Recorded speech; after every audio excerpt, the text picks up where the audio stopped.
நாள் வேலை திட்டம் குறித்து திமுக தவறான தகவல்களை பரப்பி வருவதாகவும், இந்த பொய்ப்பிரச்சாரம் மக்களிடம் எடுபடாது என்றும் பாஜக மாநில செய்தித் தொடர்பாளர் நாராயணன் திருப்பதி தெரிவித்துள்ளார். ராமநாதபுரம் மாவட்ட பாஜக அலுவலகத்தில் நடைபெற்ற செய்தியாளர்கள் சந்திப்பில் பேசிய நாராயணன் திருப்பதி, திமுக தனது அரசியல் லாபத்திற்காக புதிய சட்டங்கள் குறித்து மக்களிடையே தேவையற்ற அச்சத்தை ஏற்படுத்தி வருகிறது. அவர்கள் திட்டமிட்டு பொய்யான தகவல்களை பரப்பி வருகின்றனர் என்று குற்றம் சாட்டினார்.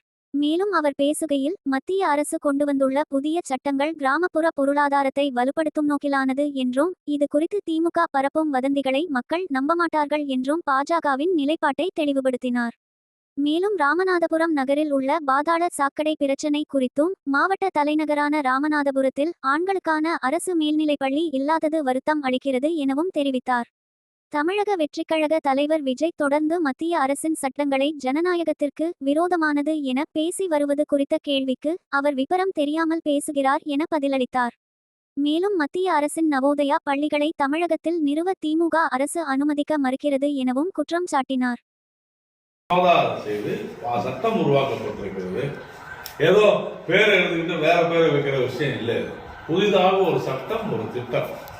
இது கூட தெரியாமல் இங்க இருக்கக்கூடிய திராவிட முன்னேற்ற கழகம், குறிப்பாக நம்முடைய முதலமைச்சர் அவர்களும் காங்கிரஸ் கட்சியை சேர்ந்தவர்களும் மகாத்மா காந்தி பெயரை எடுத்து விட்டார்கள் என்று பொங்கிக் கொண்டிருப்பது ஏன் என்று நமக்கு புரியவில்லை. இதுவரைக்கும் கருணாநிதி பேரில் இருக்கிற திட்டங்கள் எல்லாம் எடுத்துட்டு ஈவே ராமசாமி அவருடைய பெயரில் திட்டங்களை எடுத்துட்டு மகாத்மா காந்தின்னு வைக்கிறதுக்கு தயாரா அப்படின்னு நான் கேட்கிறேன் திரு மு.க. ஸ்டாலின் அவர்கள். இது என்ன மாதிரி ஒரு சட்டம் புதிதாக உருவாக்கப்பட்டு புது திட்டம் வந்திருக்கிறது. அதற்கு என்ன வித்தியாசம்?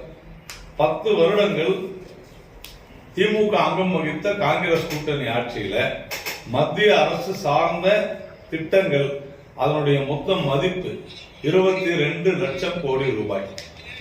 ஆனால் பாரதிய ஜனதா கட்சி ஆட்சியில 10 வருடங்கள், நரேந்திர மோடி அவர்கள் தலைமையான 10 வருட ஆட்சியில 84 லட்சம் கோடி ரூபாய், 4 மடங்கு அதிகரித்து மத்திய அரசு சார்ந்த திட்டங்கள் அளிக்கப்பட்டிருக்கிறது.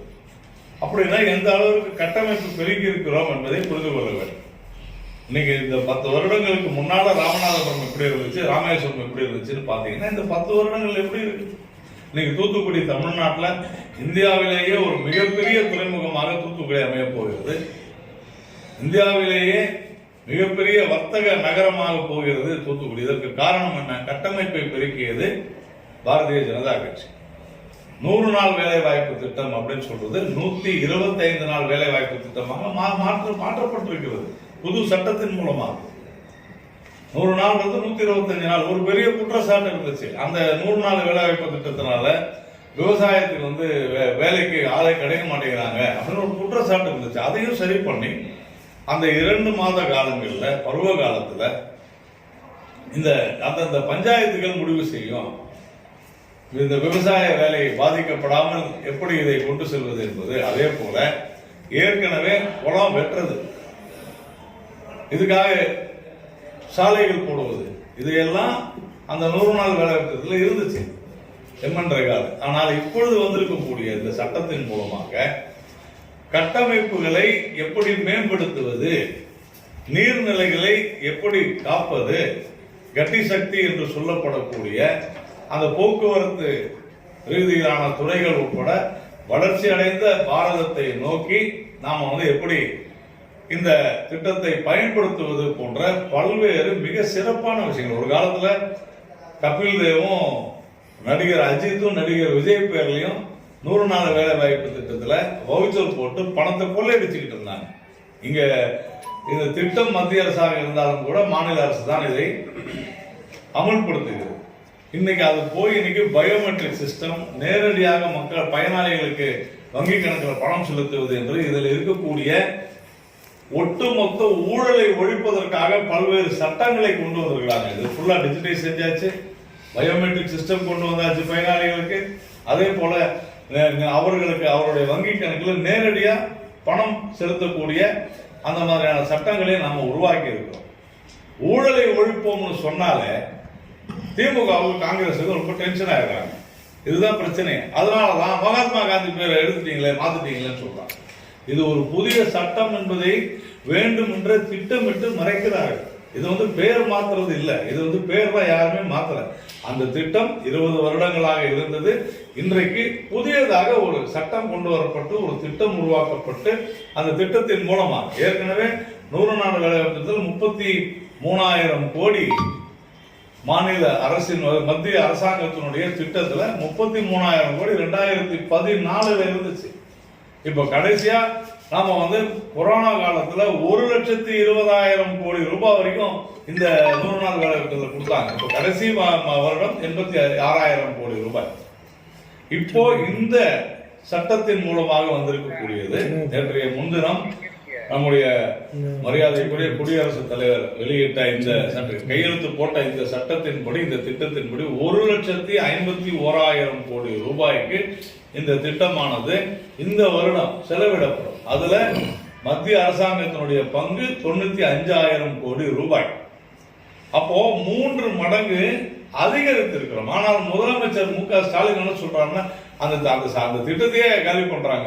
அப்படி இல்லை, இது ஊரக வேலை வாய்ப்புக்கான திட்டம்.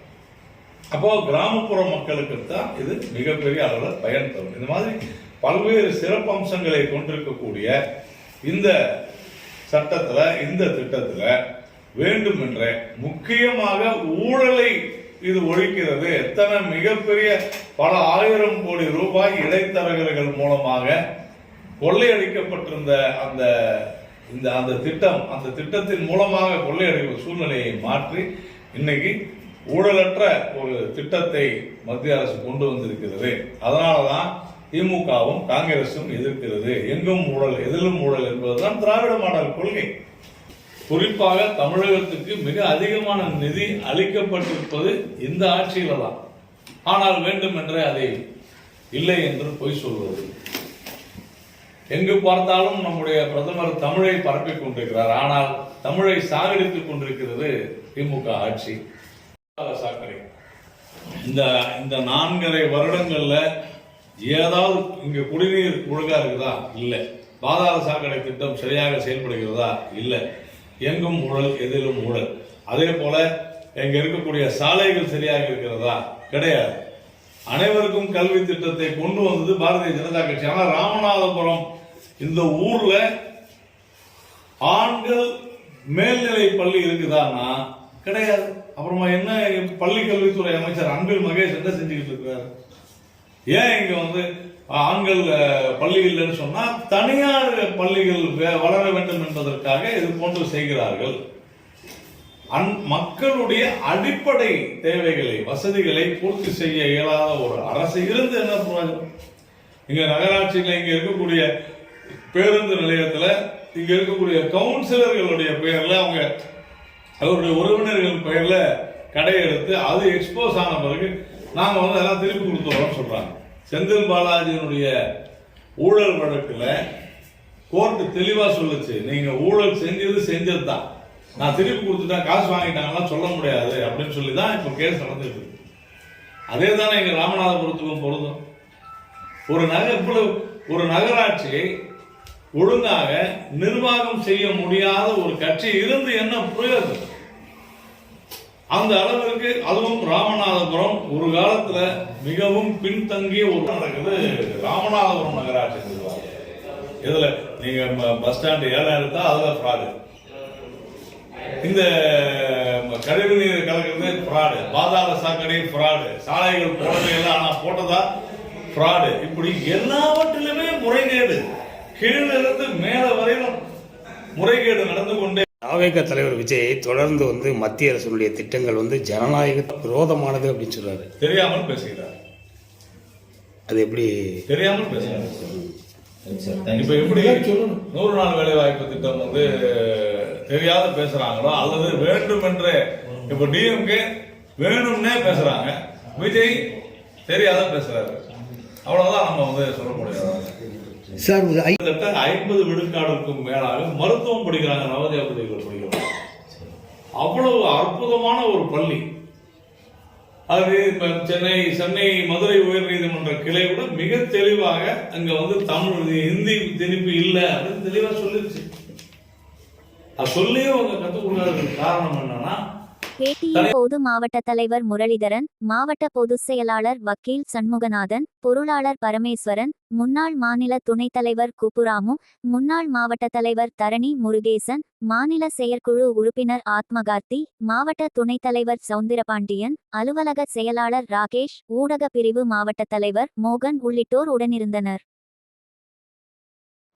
இது போன்ற பல செய்திகளை உடனுக்குடன் தெரிந்து கொள்ள சப்ஸ்கிரைப் பண்ணுங்க. மறக்காம பெல் பட்டனையும் பிரஸ் பண்ணுங்க. தேங்க்யூ.